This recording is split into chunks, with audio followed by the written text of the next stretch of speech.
The silence on the starship Resolve was heavy. It was the quiet of many different kinds of fear. In the large briefing room, over 100 cadets from across the Galactic Corps stood at attention. They were from many worlds. Their skins were scales, feathers, smooth hides, and, in one small group, ordinary human skin. Commander Vex, a being with gray, tough skin like stone, walked to the front.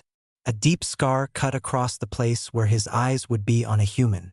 The screen behind him lit up. It showed a planet. It was a swirl of angry green, brown, and orange. Small warnings flashed next to it in many languages. Cadets. Vex's voice was a rough grind. Your final field test. Xylos Prime. Class 3. Kill World. A shiver went through the room. The human cadets, Jay, Miho, Yuna, and Tay did not move. They listened.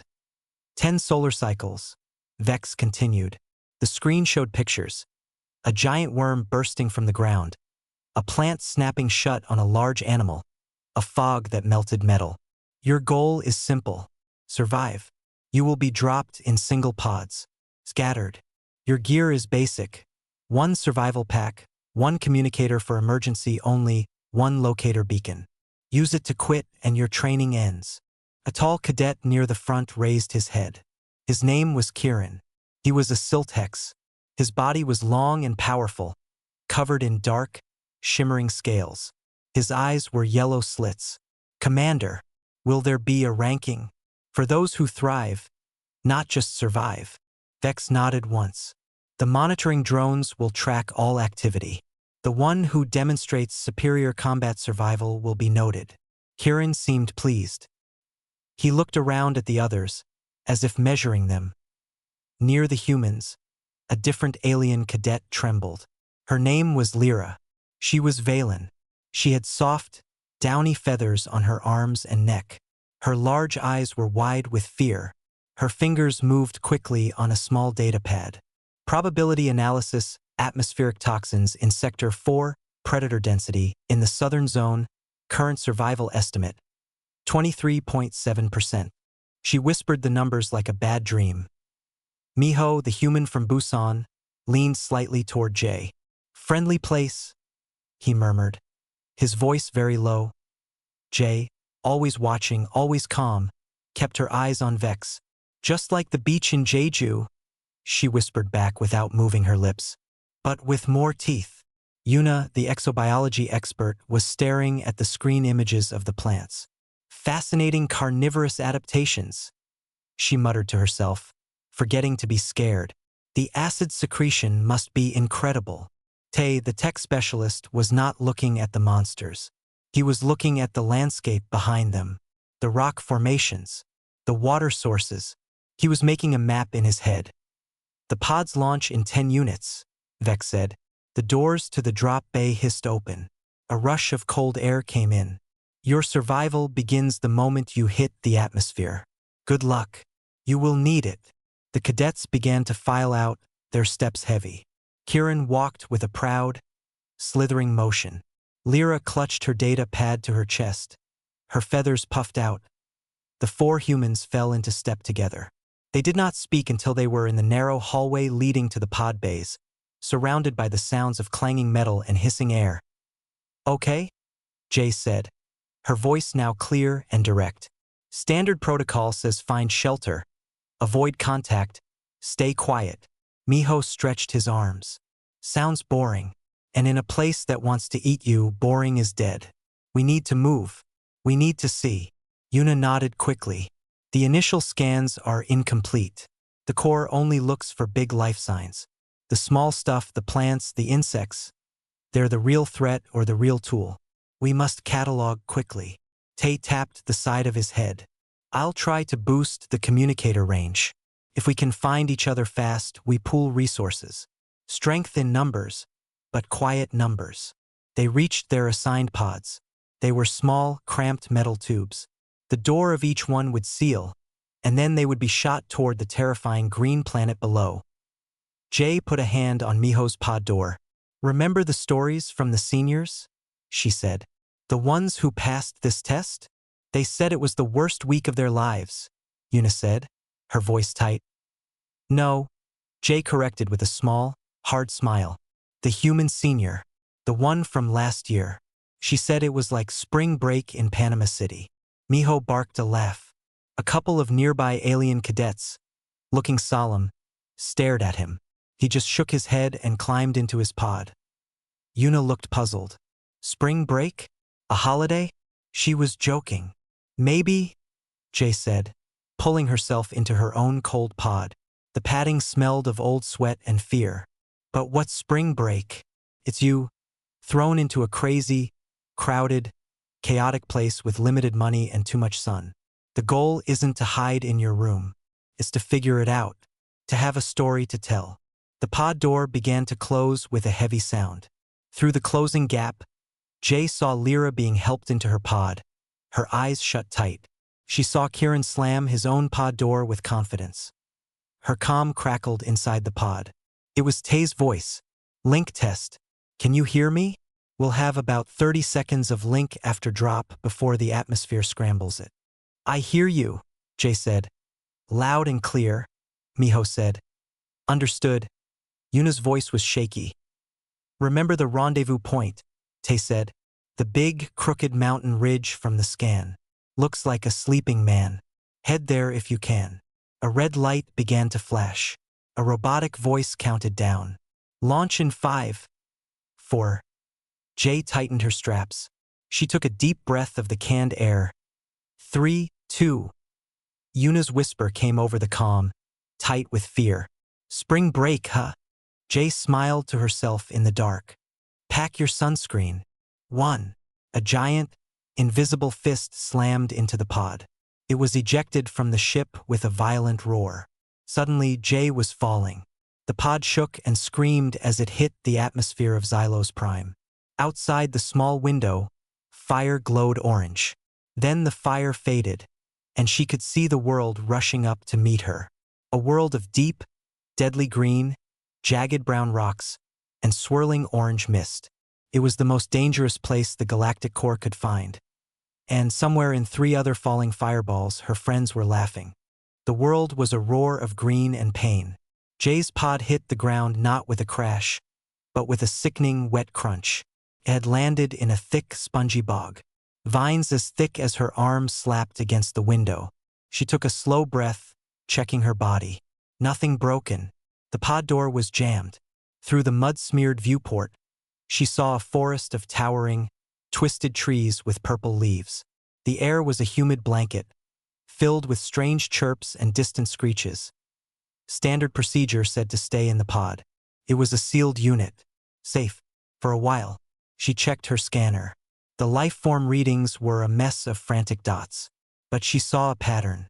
Most of the dots were moving away from her location, not toward it. The impact had scared them. She had a window. She pushed hard on the door.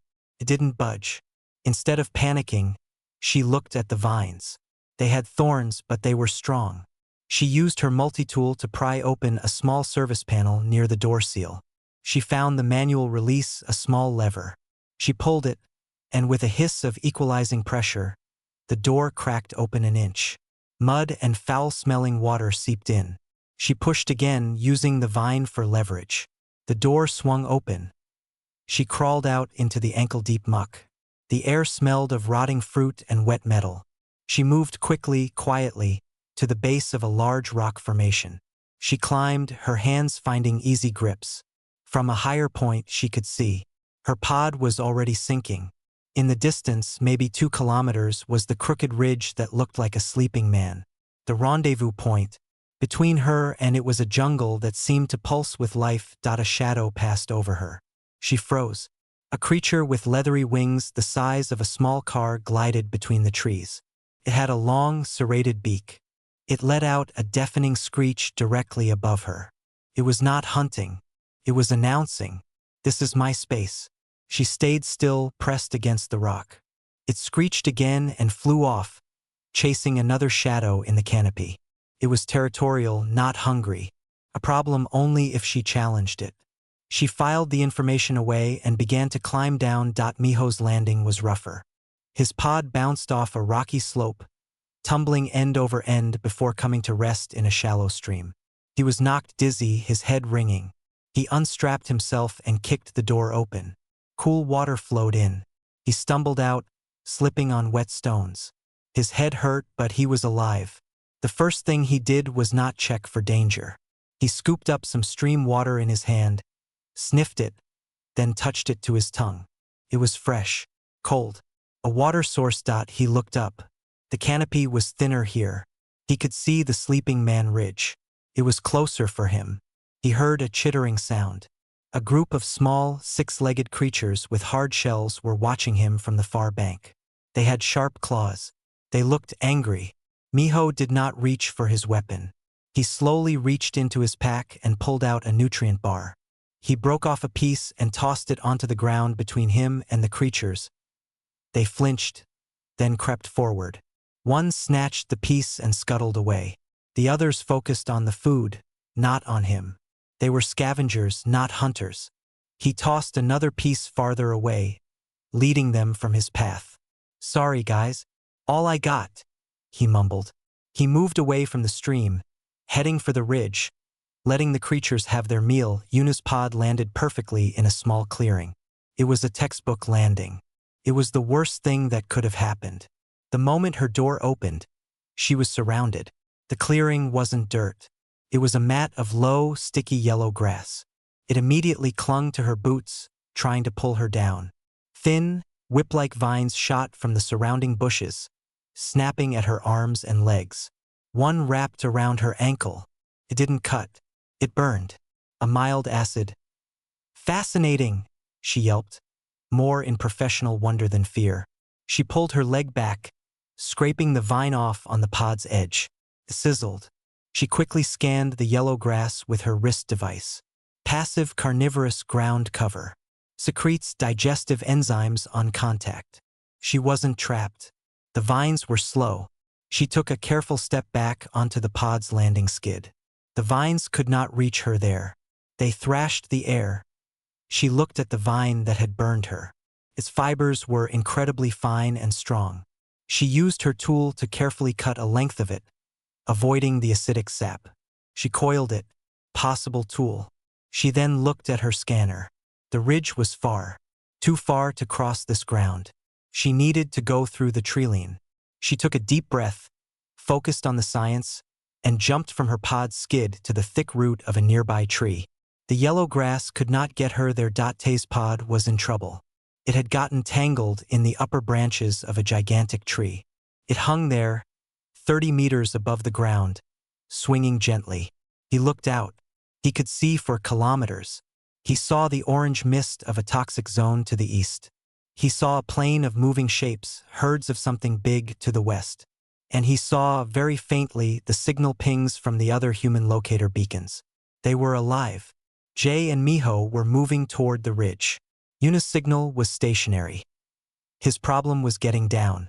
The tree's bark was covered in a slick, oily moss.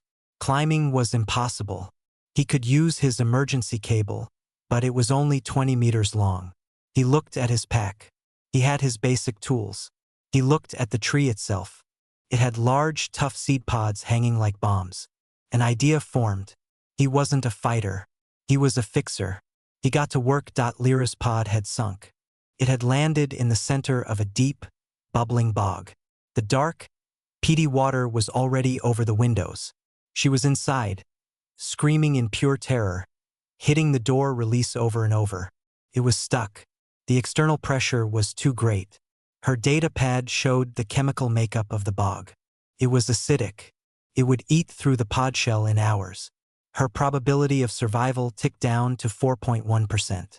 She slammed her hands against the viewport, sobbing. Nearby, Kieran's pod had landed upright. He had marched out, full of pride. He saw a large, mammal-like creature with tusks drinking from a pool. Perfect first kill. He raised his energy spear and took aim. He never saw the vine hanging from the tree above him. As he stepped forward, it dropped, looping around his torso and upper arms. Contracted instantly, squeezing the air from his lungs. His spear fell. The tusked creature snorted and ran away. Kieran thrashed, but the vine was like steel. It dragged him towards the tree's dark hollow, where a flower with teeth-like petals waited. He tried to scream, but no sound came out. Jay, moving quietly toward the ridge, heard a splash and a choked gasp.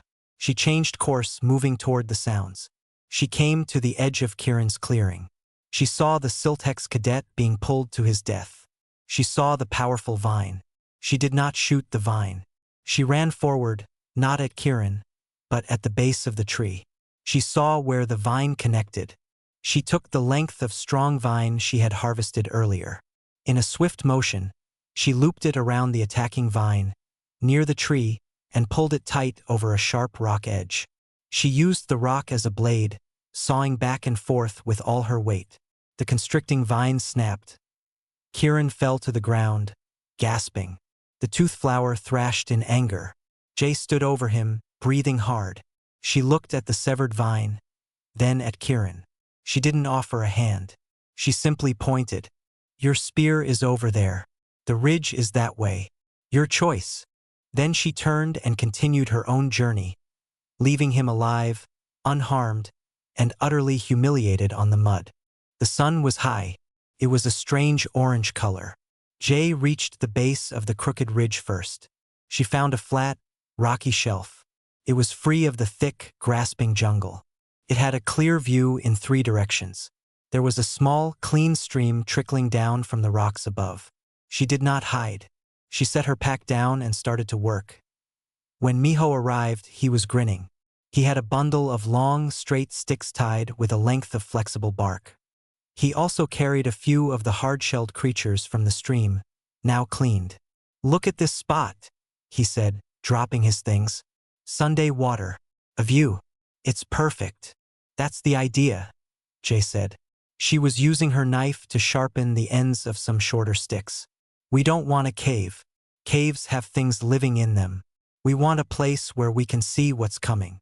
Yuna arrived next. She looked tired but excited. She had several different plants wrapped in large leaves. She also had more lengths of the strong, fibrous vine. "The biodiversity is incredible. This leaf has natural antiseptic properties. And this moss filters water." She held up her coiled vines. "These are even stronger than I thought. The tensile strength is like a polymer cable." Tay was the last to find them. He came sliding down a steep part of the ridge, a rough-made sled of bark under his arm. He looked pleased with himself. "Made it down from the tree," he said. "Used the parachute cord and one of those big seed pods as a counterweight. Simple pulley system." He looked around. "You picked a beachfront property. I like it." They worked without needing to talk much. Miho and Jay used the sharpened sticks and vines to build a simple fence around 2 sides of the shelf, using the cliff face as the other 2 walls. It wasn't to stop a big attack. It was to create a noise if something tried to come in. Tay took the communicator from his pack and started taking it apart with careful fingers. "The atmosphere scrambles the signal. But if I reroute the power and use the metal from the shelf as a ground, I might be able to make a short-range broadcast. A local call." Yuna was busy with her plants. She found a deep, hollow stone near the stream. She used smaller rocks to grind the water-filtering moss into a paste, lining the hollow stone with it. She then carefully poured stream water through it into another container. "It won't remove everything," she said, "but it will take out the major biological toxins. We can boil it after for safety." They were not just surviving. They were setting up camp. They were making a home. A sound made them all stop. It was a soft, desperate splashing, and a low cry of fear. It came from the boggy area below their rocky shelf. Jay and Miho moved to the edge and looked down. In the middle of a large, bubbling patch of black water, they saw a pod. Only the top of it was visible, and they saw hands, feathered hands, beating against the window from the inside. "It's the Valen," Miho said. "Lira." Her pod sank. Tay was already scanning with his modified device. "The bog is highly acidic. The pod's shell won't last much longer. She has maybe 30 minutes. They all looked at each other. The standard manual was clear. "Do not risk yourself for others on a kill world. It drains resources, creates weakness." "Okay," Jay said, turning to the others. "How do we get her out?" Yuna studied the bog. We can't go in. That acid will eat through our boots in seconds. We need to reach her from the solid edge, Miho said, thinking out loud. But the pod is too far out. Tay's eyes went to the pile of strong vine Yuna had collected, then to the straight, strong poles Miho had brought. We have a lever. We have a cable. We have a pivot point. He pointed to a thick, solid tree at the bog's edge. We can make a rescue tool. They moved fast. Jay and Miho tied the vines together, making a long, strong rope. Tay used his tools and more vines to firmly attach the rope to the middle of one of the longest poles. Yuna found a smooth, round stone to act as a fulcrum. They carried it all down to the bog's edge. Lyra saw them.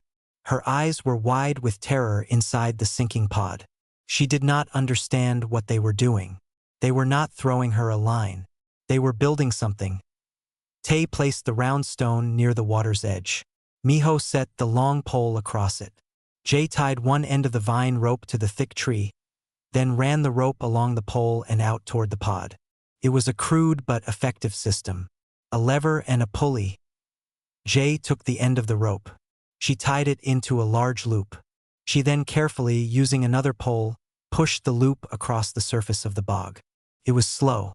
The acid smoked where it touched the vine, but the vine was strong and only surface burned. The loop finally bumped against the pod's door handle. Lyra! Miho shouted, his hands cupped around his mouth. Open the door. Just a crack. Slide the loop over the handle. Then close it again. Took her 3 tries. Her hands were shaking. But finally, she got the door open a few inches, shoved the loop over the internal handle, and slammed it shut again. Now! Tay yelled. He and Miho threw their weight onto the long end of the pole. The pole pressed down on the fulcrum. The other end, attached to the vine, lifted. The vine tightened. With a loud sucking sound, the pod was pulled from the thick mud.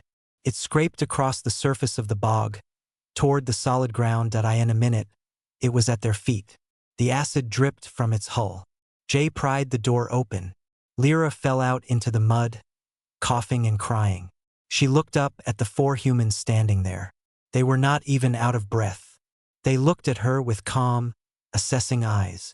Welcome to the party, Miho said, offering a hand to help her up. Lyra took his hand. She was shaking. She looked back at the system they had built. The pole, the vine, the stone. It was simple physics. It was genius. It was not in any survival manual. You calculated the force vectors? In the field? She whispered. Yuna shrugged. More like we guessed. But it worked. Come on. You need water. They helped her up to their shelf camp. Lyra stared. It was not a hidden, fearful hole. It was an open, organized space. There was a water filter system, perimeter alert, a small, neat stack of supplies, a place for a fire. They called it the beach. She sank down onto a rock, her feathers slowly flattening. Her probability of survival numbers were gone, replaced by a feeling she didn't have a name for. She watched as Tay went back to tinkering with his communicator, as Miho started preparing the shelled creatures for cooking, as Jay scanned the tree line calmly. They were not hiding from the kill world. They were living in it. And as the orange sun began to set, casting long shadows, Lyra realized she was no longer afraid of the dark. The morning on Xylos Prime was not quiet. It was filled with strange hoots and the rustle of unseen things moving. At the beach, the humans were already working. Lyra watched them, still trying to understand. Miho was using a sharp stone to scrape the tough hide from one of the shelled creatures. Jay was checking the vine perimeter, tightening a few knots. Yuna was cataloging new plants she had found just outside camp, murmuring to herself about alkaloid content. Tay sat with his communicator pieces spread on a flat rock, his fingers moving quickly. Tay suddenly held up a small, buzzing component. Got it. It's not powerful. The signal won't reach orbit, but it should cover maybe a 10-kilometer radius on the surface. A local broadcast. Jay looked over. What would we broadcast? A distress signal? No, Miho said, standing up and wiping his hands. He looked at the jungle around them. A party invitation. Yuna blinked. What? Think about it, Miho said, his voice relaxed. We're doing okay. We have water, we're making food, we have a safe spot. But there are other cadets out there. They're alone, scared, probably hurt. The Corps dropped us here to fail. Jay nodded slowly, seeing his point. They expect us to fight the world and each other. To be the last one standing. Right? Miho said. So let's not play that game. Let's play a different one. Let's see who wants to join our game. Tai grinned. It was a challenge. Technical one. I can make a repeating message. Send coordinates. But what do we say? Jay thought for a moment. Keep it simple. Friendly. Non treatening. She looked at the orange sun. Call it a survival party. Tell them to bring something to share. Lyra's feathers fluffed in alarm. You are broadcasting our location? To everyone, including predators? Her mind raced with probabilities. You will draw every hostile life form and every desperate competitor here. It is a 97% chance of disaster.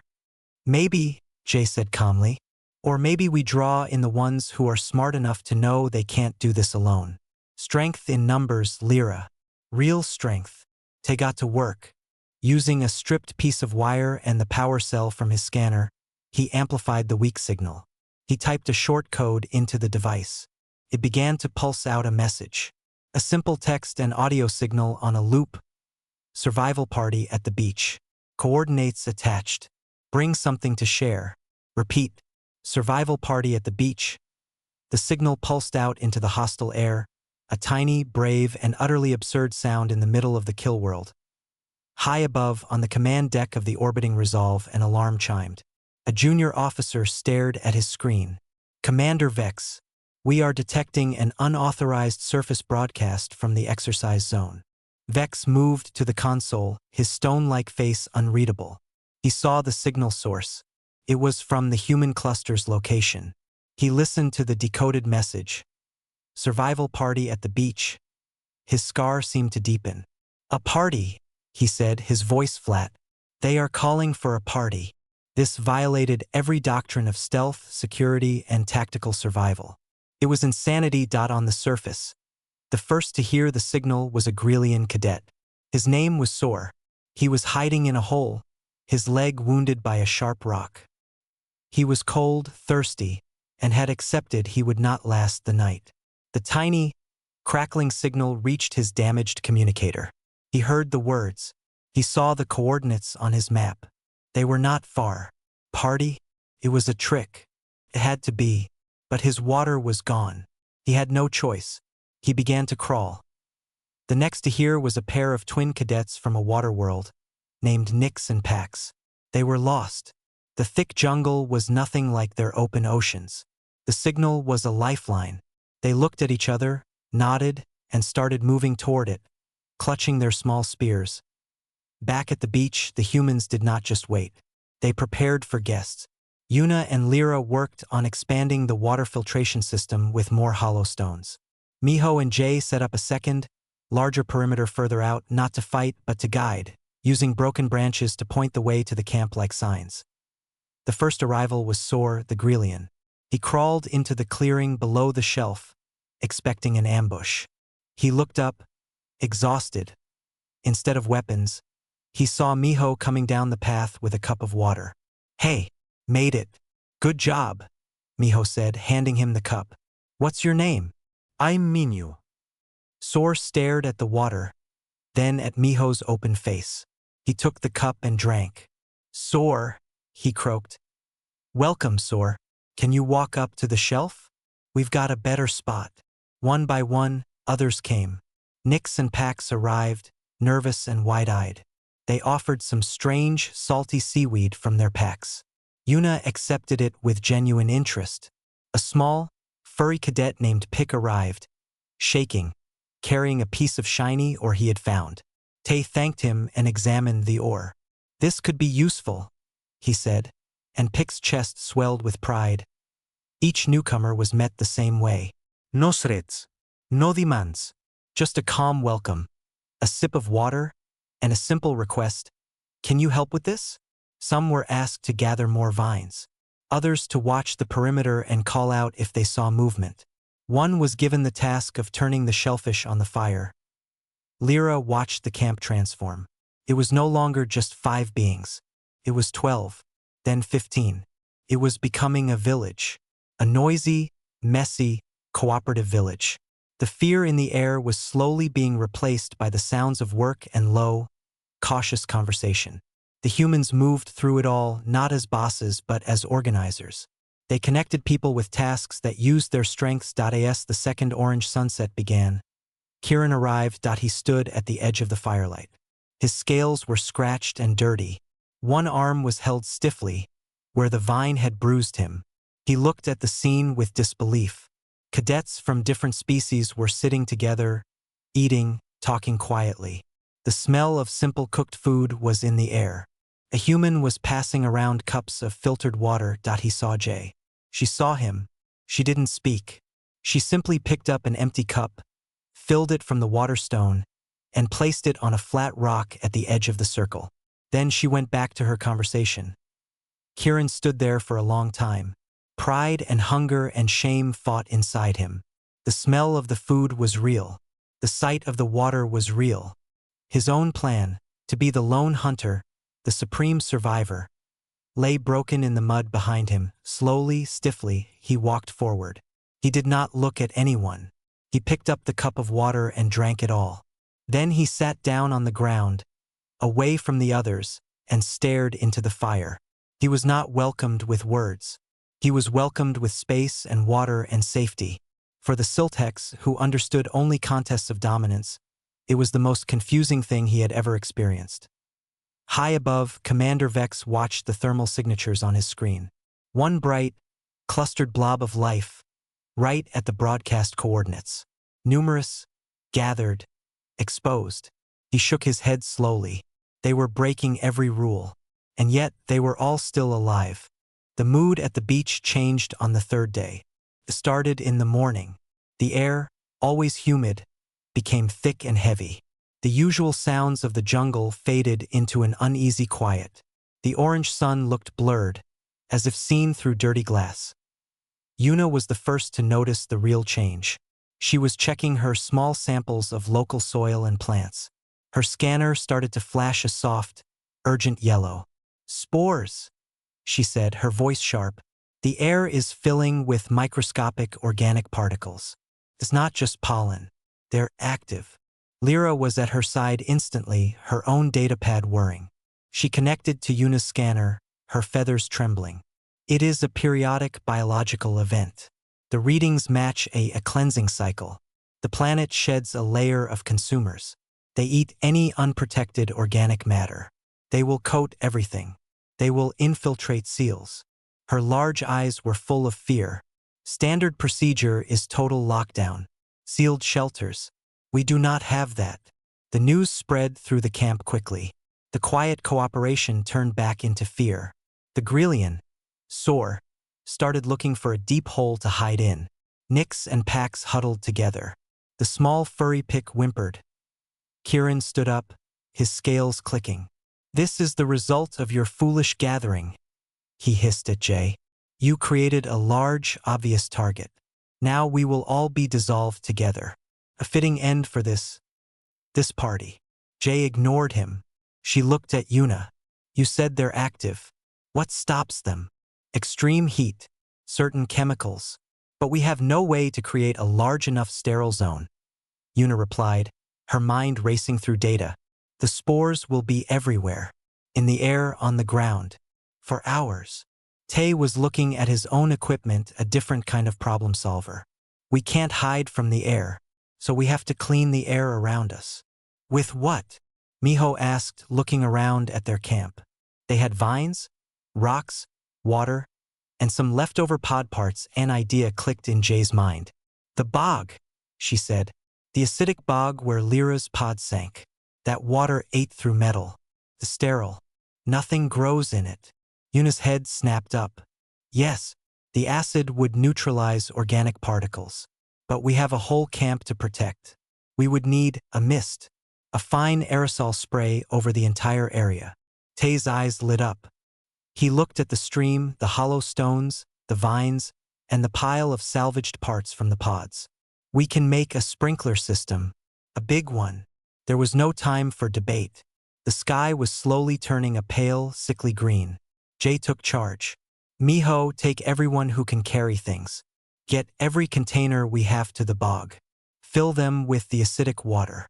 Be careful. Use the tough leaves as gloves. On it, Miho said, already moving, gathering the other cadets with quick gestures. Yuna, Lyra, figure out the exact dilution. We need it strong enough to kill spores, weak enough not to burn us, Jay said. Understood, Lyra said, her fear pushed aside by the need to calculate. Tay, Jay finished, you and I are building a water network. They worked like one creature with many hands.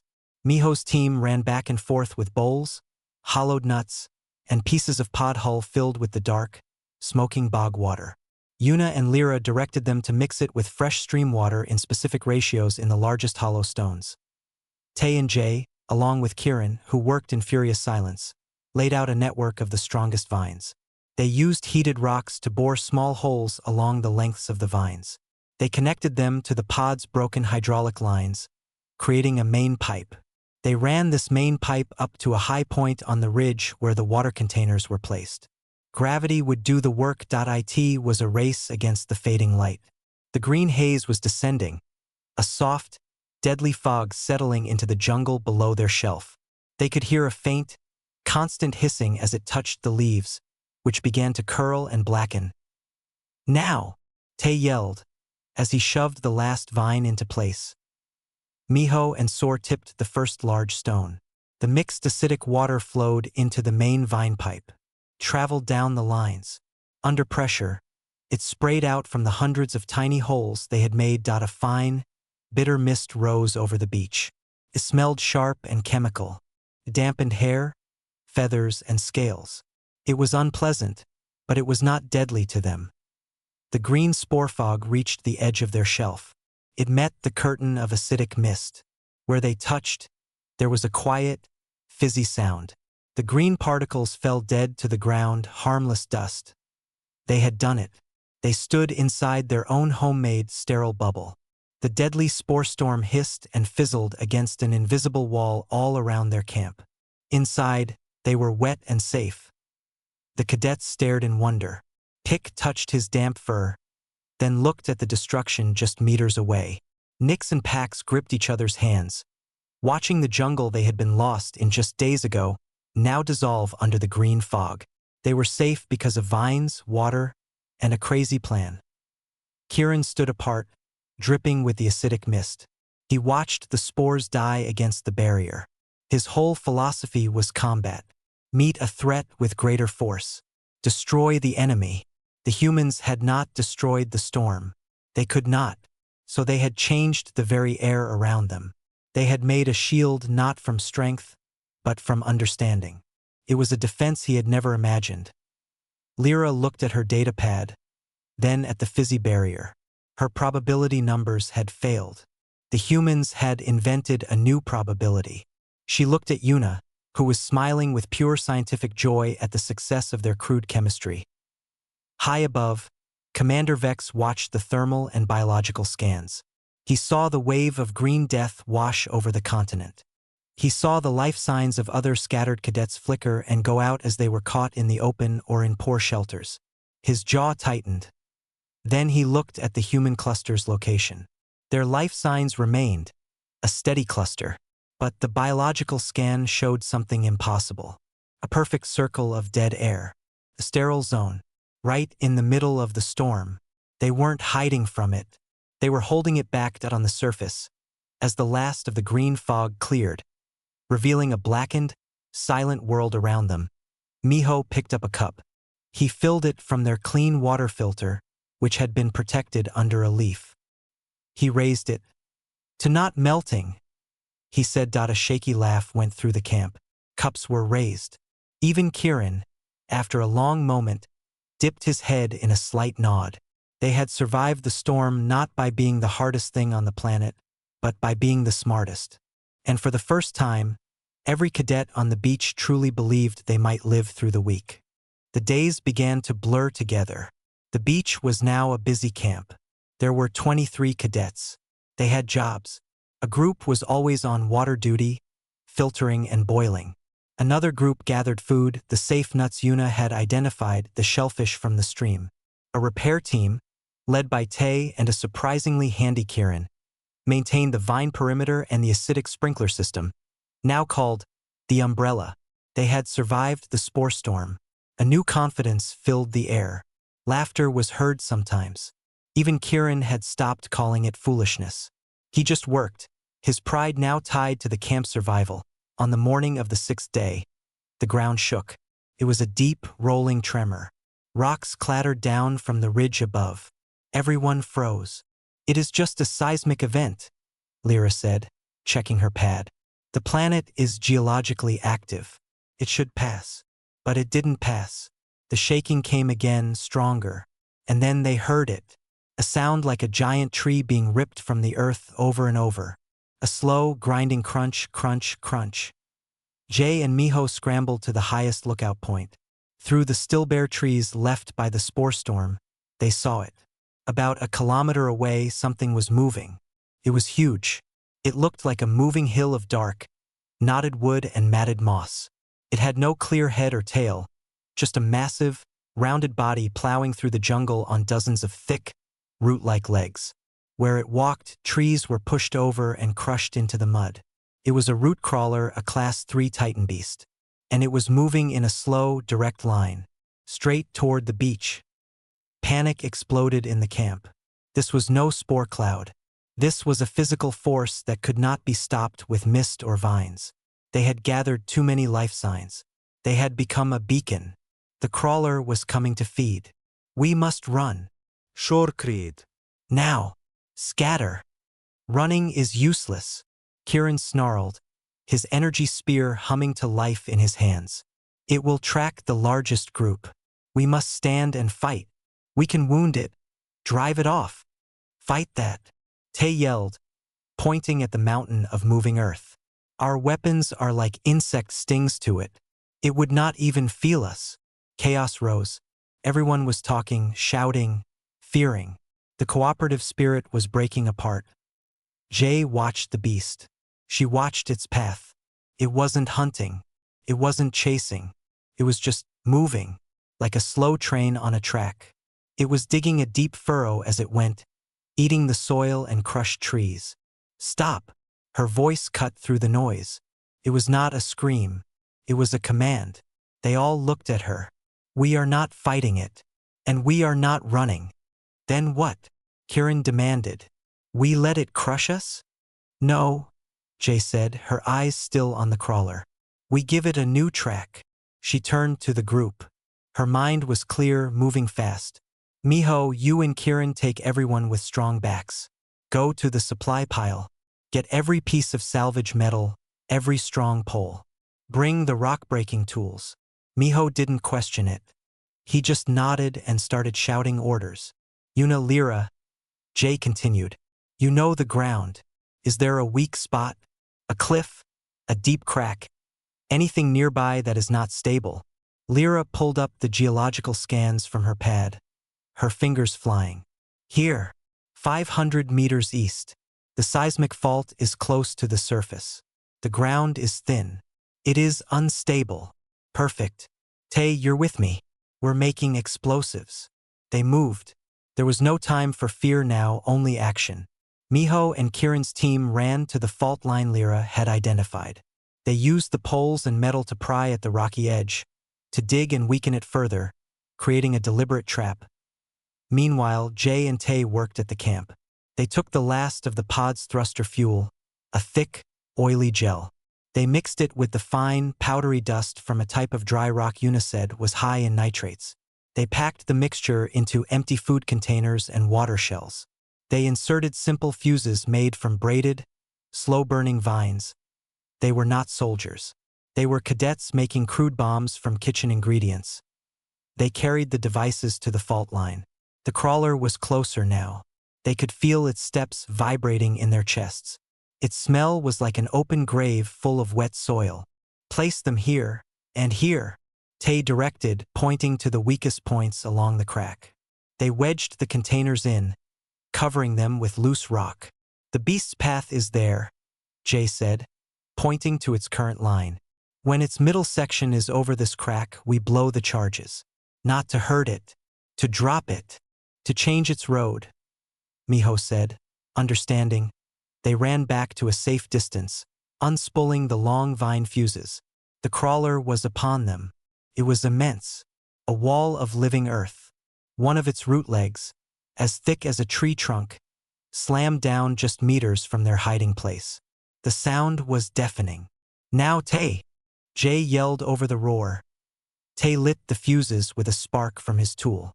They sputtered and raced toward the fault line. For a long, horrible second, nothing happened. The crawler continued its slow, crushing march. Then the world erupted. The charges went off not with a huge fireball, but with a deep, thumping boom that came from the earth itself. The ground under the crawler's middle section collapsed. A large section of the fault line gave way, plunging into a deep, newly made ravine. The crawler did not scream. It made a deep, confused groaning sound. Its massive body sagged into the new hole. Its front legs scrambled at the far edge. Its back legs pushed. It was not injured. It was stuck, and its path was now blocked by a deep ditch of its own making slowly. With a sound of grinding roots and falling dirt, it pulled itself forward. It climbed out of the ravine on the other side. But it did not turn back. Continued its original line, away from them. It had hit a pothole, climbed out, and kept going. It was already forgetting. The cadets watched from their hiding place as the living mountain plowed away into the distance, leaving a churned-up scar across the land that now curved around their camp. The new ravine was like a moat between them and the beast's old path. Silence returned, broken only by the sound of settling rocks and their own heavy breathing. Kieran was staring at the ravine. He had raised his spear to fight. They had not fought. They had not run. They had diverted. He lowered his weapon, the hum dying away. The fight had never happened. The threat was just gone. Lyra looked at her scanner, then at the new geography. You gave it a detour. Jay wiped dust from her face. Her hands were steady. It wasn't our enemy. It was just a very big problem walking past our house. We didn't need to beat it. We just needed to change its direction. Miho started to laugh. It was a release of pure tension. Soon, others joined in, a shaky, wild sound of relief. High above, Commander Vex had watched the whole event. He saw the Titan beasts approach. He saw the cadets not scatter or prepare a futile defense. He saw them scramble, build, and plant charges. He held his breath when the beast was over the fault, when the ground collapsed and the beast walked away, unharmed but redirected. He leaned back in his chair. The report on his screen flashed. Class 3 Titan beast, neutralized. Neutralized, not killed. The cadets had used geology like a traffic sign. He looked at the other screens, showing the few remaining lone cadets still hiding, surviving. Then he looked back at the cluster at the beach. They were not just surviving. They were not just cooperating.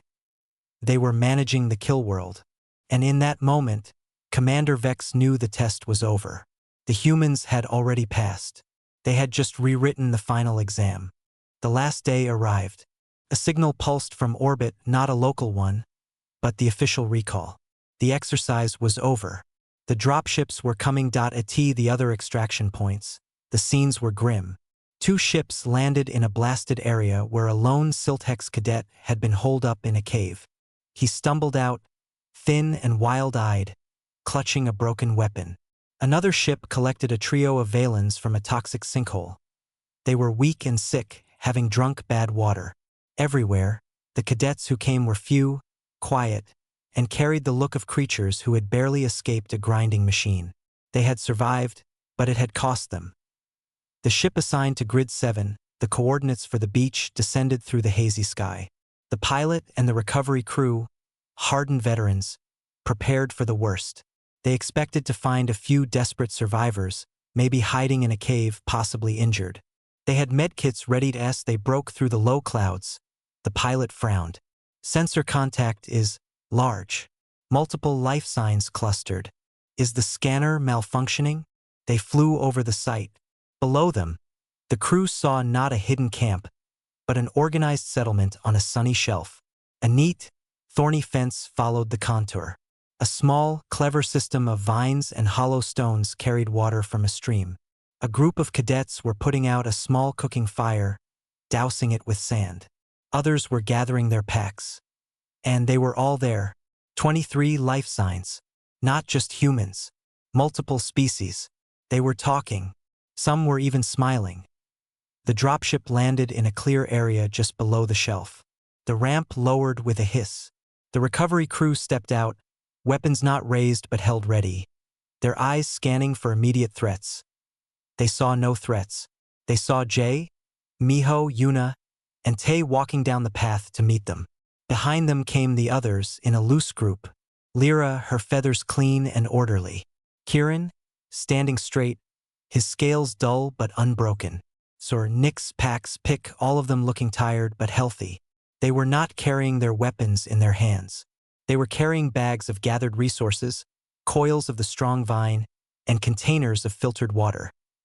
The head of the recovery crew, a gruff veteran with a cybernetic eye, stared. "Report," he said, his voice flat. Jay stepped forward. "Cadet Jay, all personnel present and accounted for. We are ready for extraction." The veteran's eye scanned the group. "Any casualties? Any emergency beacon activations?" "No, sir," Jay said. He looked past her at the camp, at the pulley system still near the bog, at the network of sprinkler vines, at the new, deep ravine that now curved protectively near the edge of their camp. His training told him none of this was standard. "What is all this?" Miho shrugged. "Spring break, sir. We made the best of it." The crew loaded them onto the dropship in silence. The cadets found seats, buckling in. The mood was not the giddy relief of survivors. It was the calm tiredness after a long, hard, and strangely good trip. As the ship lifted off, many looked out the viewports at the beach as it grew smaller below. The crooked ridge, the stream, the safe shelf. It had been a nightmare world. They had made it a home. Back on the Resolve, in the main debriefing hall, the difference was shocking. One side of the hall held the other survivors, quiet, hollow-eyed, maybe 30 of them in total from the other drop zones. They sat apart, wrapped in thermal blankets, drinking nutrient broth. The other side held the 23 from the beach. They were not quiet. They were sharing the last of some roasted nuts from their packs. They were talking in low voices, pointing at each other, remembering parts of the week. Kieran was sitting with them, not talking much, but listening. Commander Vex entered. The hall fell silent. He walked to the front, his eyes moving over both groups. The contrast was impossible to miss. He called forward representatives. From the lone survivors, a battered Silthex reported. "The world is death. I fought. I hid. I endured. I survived." It was the expected report. Then he called Kieran. The proud Silthex walked forward, his head high but his old arrogance gone. He looked at Vex, then back at the humans. "They did not fight the chaos," Kieran said, his voice clear. "They surfed it. They used the world against itself. We did not conquer the kill world. We lived with it. It was not what I was trained for. It was better." He called Lyra next. Her datapad was in her hand, but she did not quote numbers. "They redefined the problem," she said softly.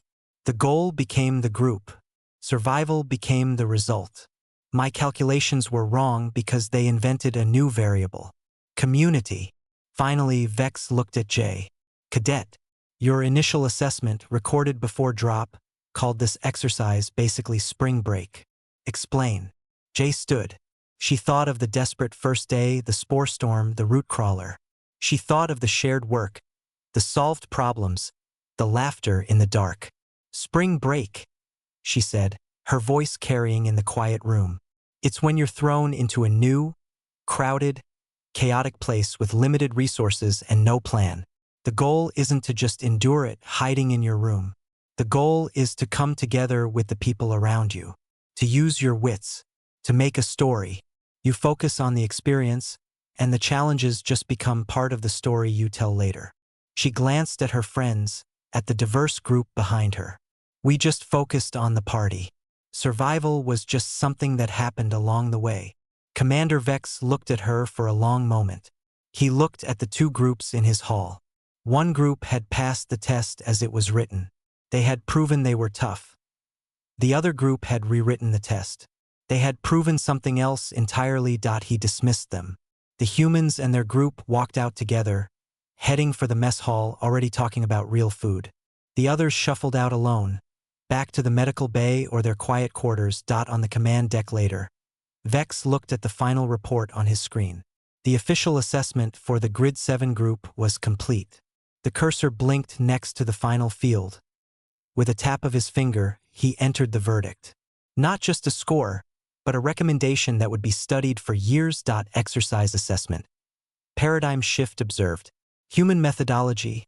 Recommend for further study. He looked out the viewport at the stars.